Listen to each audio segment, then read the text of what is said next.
Tell us why you had your hands up close to your neck. Because I saw what he did to Katie and I was scared he was going to do it to me. You committed the worst possible crime. This is Michael Elijah Adams. Adams, often known as Crazy Mike, was a self-described enforcer who spent almost 3 decades riding trains and murdered about 16 drifters throughout America. Adams claimed to have left home at 14 to travel on trains by himself, where he finally met one of the Freight Train Riders Association's original founding members. I just ran into a big homie from FTRA, one of the founding 13 members from Libby, Montana. Stole $80 from my mom, and the rest is history. He would later become their enforcer, dealing with anybody who got in the way of the group's drug deals or disobeyed their code. See, society labels me as a serial killer. Other people label me as an enforcer, and other people just think I'm psychotic. This hardcore group of drifters would become his family. Adams was ultimately apprehended in 2011 for the 2000 murder of John Semler Owens after nearly 30 years on the lam. He was given a jail term of 15 years to life after entering a no-contest plea to second-degree murder. In 2006, he was moved to Virginia for a trial after he confessed to killing Robert Allen Chassereau, a 46-year-old drifter. Adams claims that he simply didn't like the drifter, contrary to the prosecution's argument that the murder was motivated by drugs. He also admitted to committing murders in Texas and Washington state. Adams showed no regret for his deeds. In fact, he took great satisfaction in his murders, claiming that he was serving a higher purpose by killing the worst members of society. Adams even claimed he was a necessary part of society. He said he looked forward to his retirement in a Virginia jail cell. So am I a monster? Probably am. I don't know. I'm a necessary part of society. If you thought Adams showed no remorse for his violent past, wait till you see the disturbing case of Joseph Franklin. This is Joseph Paul Franklin. Franklin was quite the character. He was an American neo-Nazi serial killer who killed several innocent individuals during his murderous rampage in the late 1970s and early 1980s. Franklin had a reputation for picking on people he thought were less than him, especially Jews and blacks. He firebombed Chattanooga, Tennessee's Beth Shalom Synagogue in 1977. In August 1977, he shot and killed Alphonse Manning Jr. and Tony Schwen, a young mixed-race couple, in a parking lot in Madison, Wisconsin. However, there's still more. Franklin wasn't content with only killing regular individuals. He made attempts on the life of civil rights leader Vernon Jordan in 1980 and magazine publisher and pornographer Larry Flynt in 1978. Although Jordan was able to survive his wounds, Flynt was paralyzed from the waist down. Surprisingly, Franklin wasn't found guilty in either case, although he later confessed to both acts. Franklin admitted to having committed more than 20 racially motivated murders. But, I try to do it, the opposite way by killing blacks, or interracial couples. I took a different tack, than him, but basically I was trying to do the same thing, hoping other white supremacists would see what I was doing and say, hey, look, we'll go do it too. And it would happen so often that it would get a race war started. Franklin returned to the Midwest after killing 2 people in Utah, where he was stopped and questioned about a gun in his car. He escaped this questioning, but the authorities retrieved enough information from the car to raise suspicions about him. Investigators issued a nationwide alert to blood banks due to his racist tattoos and frequent visits to blood banks. On October 28, 1980, Franklin was apprehended in Lakeland, Florida. Franklin was found guilty of Gerald Gordon's murder and was sentenced to death. On November 20, 2013, the Missouri Supreme Court scheduled his death. Flynt requested clemency for Franklin in October 2013, stating that a government that forbids killing among its citizens should not be in the business of killing people itself. Eventually, Franklin was executed by lethal injection after being granted 2 stays of execution. I was doing the will of God. I thought I was actually doing right. This is what God wanted me to do. He showed no remorse for his actions and stated that he wanted to start a race war and felt that the survival of the white race was at stake. If it's the survival of the white race was at stake, stuff like that, Franklin's life was filled with utter violence and sin. But even Franklin was never close to as evil as a woman notorious for being the most dangerous woman in the world after she went on a massive killing spree. You're decent, Papa. I'm a fat girl. Yes, I'm really cool. This is Joanna Dennehy. Joanna was a 30-year-old woman who left home at 16 with her boyfriend, John Trenor, who was 21. She had a turbulent childhood and began drinking, taking drugs, and cutting herself after becoming pregnant at 17. Because of her actions, Trenor left her when she became pregnant again in 2005 and took their children with him.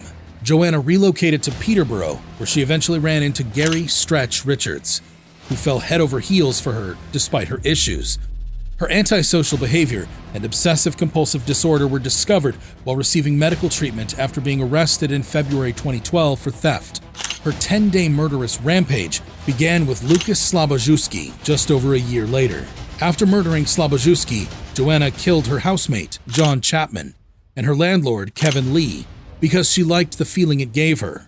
Her goal was to emulate the notorious Bonnie and Clyde couple by killing 9 men. She didn't succeed in achieving her objective, and just a few days after they discovered the body of the first victim, authorities detained her. Joanna pleaded guilty to all charges and was sentenced to life imprisonment, with the judge specifying that she shouldn't ever be released. During the court process, she remained smug, smirking, and laughing about her crimes. Joanna Dennehy repeatedly fell in love with different prisoners while serving a life sentence. She still tries to entice guys to her. She seems to have an endless appetite for both blood and love. Joanna will serve the rest of her life behind bars for her crimes.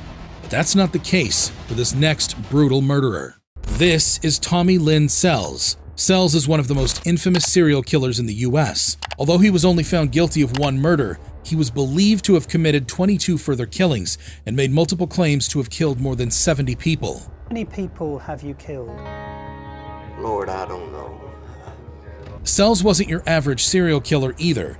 He was a hitchhiker and train hopper who committed crimes everywhere he went as he traveled across the nation. He held a few odd occupations, but they were short-lived. Sells was diagnosed with personality disorder, substance use disorder, bipolar disorder, major depressive disorder, and psychosis, among other mental illnesses. The murder of 13-year-old Kayleen Harris and the attempted murder of 10-year-old Crystal Searles were 2 of Sells' most terrible acts. Sells assaulted Crystal and cut her neck. Fortunately, Crystal survived and identified her assailant to the authorities, which resulted in Sells' arrest. Show us how you had your hands. I had him up like this You tell us why you had your hands up close to your neck. because I saw what he did to Katie and I was scared he was going to do it to me. Although Sells admitted to committing many more crimes, some of which were never verified, police believe he killed at least 22 individuals. Sells' life was a sad mess. He had a history of drug and alcohol abuse, homelessness, and incarceration. Even while incarcerated, he got married, but soon after his release, he divorced her. Sells showed no remorse for his crimes and gleefully detailed how he attacked his victims. Sells was handed the death penalty and was executed in April 2014. Remorse seems to be an unknown word in the dictionary of murderers, including Scott Nelson.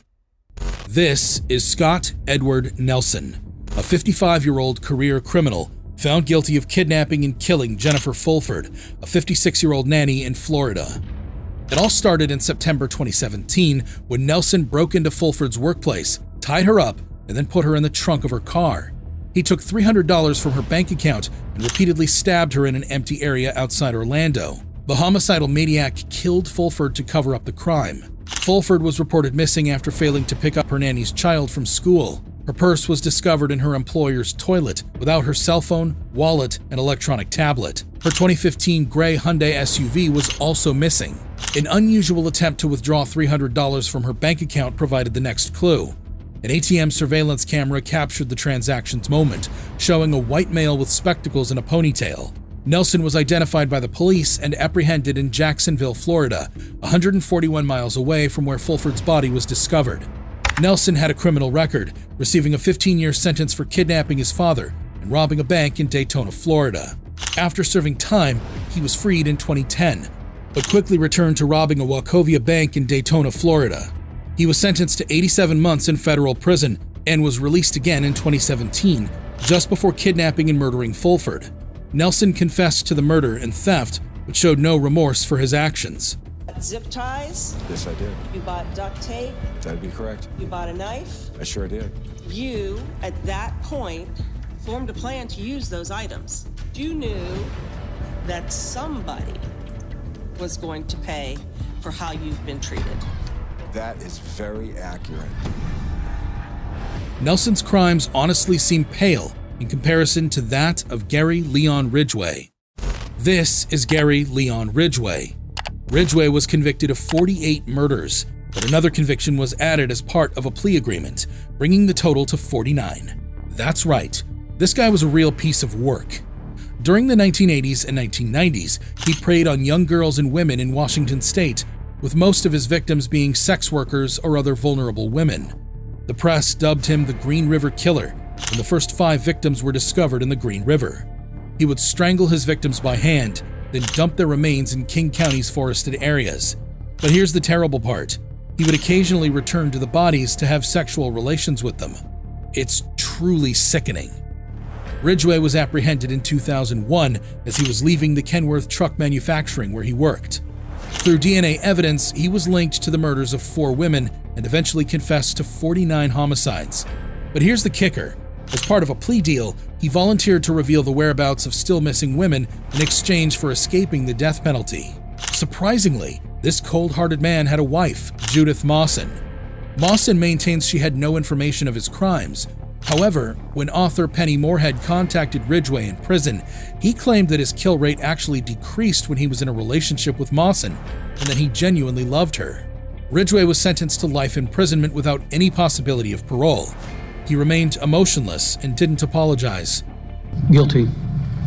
How do you plead to the charge of aggravated murder in the first degree, as charged in count 12 for the death of Gail L. Matthews? Guilty. How do you plead to the charge of aggravated murder in the first degree, as charged in count 13 for the death of Sandra K. Gabbard? Guilty.